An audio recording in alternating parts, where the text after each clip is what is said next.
रोज भिक्षा मांगने के लिए जाऊंगा तो फिर भजन कब होगा, भजन का समय नहीं छूट जाएगा।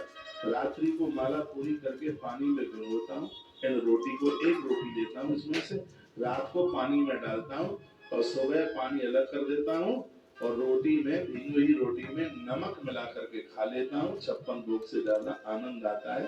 जो मांगने में बनाने में कहीं जो भी टाइम खर्च हो वो हम सब समय भगवान के जप में लगा देते हैं। और मैं कहूंगा कि ऐसे महापुरुषों को प्रत्यक्ष रूप से आज भी भगवान का दर्शन हो रहा है।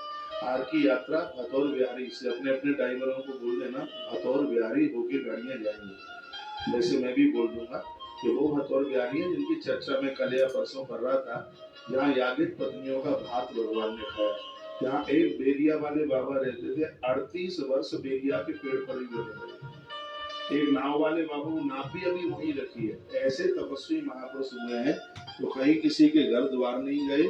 और ऐसे महापुरुषों का अंतिम संस्कार करने के लिए स्वयं भगवान कृष्ण आया। कृष्ण श्री ब्रज में रहने वाले स्त्री पुरुष कभी ये सोचे ही नहीं कि हमारे मरते समय पर बेटे आएंगे कि नहीं, बहू आएगी कि नहीं। बिल्कुल नो टेंशन, आप भगवान के बन करके जीना, स्वयं भगवान ही आपका अंतिम संस्कार करने के लिए पधारेगा, उसके ऊपर विश्वास रखना।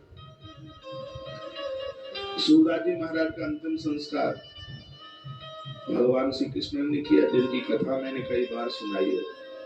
और ऐसे बहुत महापुरुष श्री ब्रज में हजारों वर्षों से ज्यादा उनकी आयु, वो समान में आते नहीं।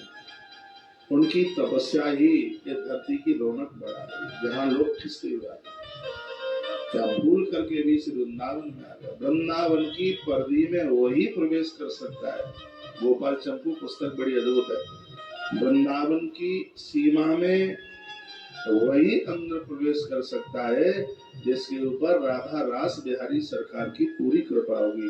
नई अंदर एंट्री नहीं मिलेगी, इसमें नहीं मिलेगी। और एक आध रात आप वृंदावन रुक के चले गए या हमेशा के लिए वृंदावन का वास मिल गया तो यहाँ के गोपेश्वर की बहुत बड़ी कृपा है। गोपेश्वर नाथ की कृपा के बिना कोई ब्रज में नहीं घुसे, अलग कर देता है। जो आजीवन जिनको यहाँ का वास मिल गया भगवान गोपेश्वर की। मुझे आज भी पता है, जिस समय में किराए के मकान में रहता था, सामने कॉलोनी में 350 रुपया देता था 1 महीने का किराया। वो भी इकट्ठा होता नहीं था। 4 महीने का किराया नहीं दिया तो मुझे ताला डाल करके गोल होना पड़ा। वो सब बातें मैं याद कर। सामने गोरा नगर कॉलोनी है। मेरे स्कूल के ही प्रिंसिपल थे गुरुजी, रोहिणी गुरु थे, उनके आवास मकान पर मैं रहता। वृंदावन की 2 परिक्रमा करता था, एक सुबह और एक शाम। मैंने सालों सालों वृंदावन की 2 परिक्रमा की। दुनिया जागती थी तब तक मेरी पहली परिक्रमा हो जाती थी। महीने 2 महीने के लिए नहीं, मैं 10 साल तक की बात कर रहा हूँ। वृंदावन की परिक्रमा। एक बिहार के महात्मा होते थे, तो वो रोज मुझे मिलते थे। उनके पास 2 गैया होती थी, एक गंगा और एक यमुना। थोड़ा मैं उनके पास बैठा, कभी ये सोचा ही नहीं कि मकान बनाना है, कभी कोई बात ही नहीं मन में आई। मैं उनको ये बोला करता था कि मुझे हमेशा के लिए वृंदावन रहना है, आप कोई उपाय बताओ। किराए पर रहता हूँ, वो भी कुछ जमता नहीं है, बस ऐसा ही सा है।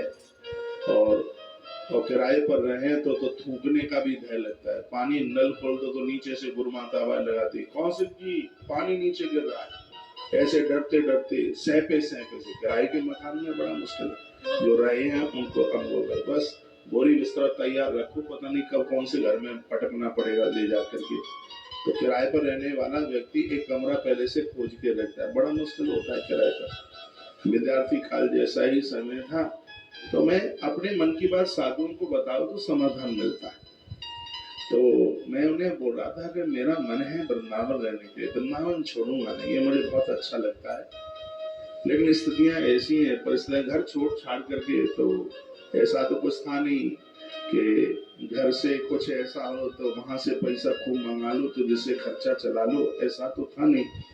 और जाना नहीं था लौट करके। तो मैंने उन रामायणी बाबा को पूछा, मुझे देख करके कभी तो बड़े हंसते थे, वो बड़ा विनोद करते, बड़ा अद्भुत नाचना था। तो उन्होंने कहा कि एक उपाय मेरे मन में सूझ रहा है, यदि तुम वृंदावन रहना चाहते हो तो। मैंने कहा आप बताइए।